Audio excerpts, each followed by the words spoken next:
Mi wiyete Mammadu Alfa Kiña BAH. Ko min woni chef secteur hamdallahi 4 quartier Daaka 1 commune urbaine de Labe. Ngol caangol ko mi ari ɗo avant hari a wawata natude ka caangol ga. In lanni ndungude a wawata natude ka caangol sabu ndiyam ɗam bankay ɗo tawa goɗɗo rewata. Ko tout dernier man ɗo caangol ngol wayi no wayi ɗo ni no yirɗum ɗo ni.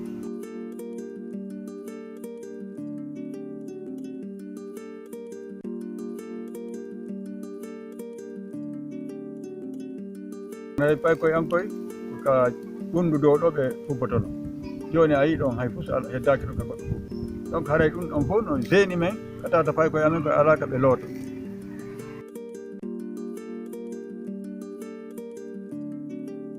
Bonnude ngol caangol ɓe puɗɗori piigol brique on ɓe soppi leɗɗe ɗen e dande caangol ngol fof ha caangol ngol fuɗɗi hono ensuite tawi pampesi tout dernier man ɗo ñogo ñagare nden ari wattike e hoore ɗum ɗo ko ɗum bonni ngol caangol.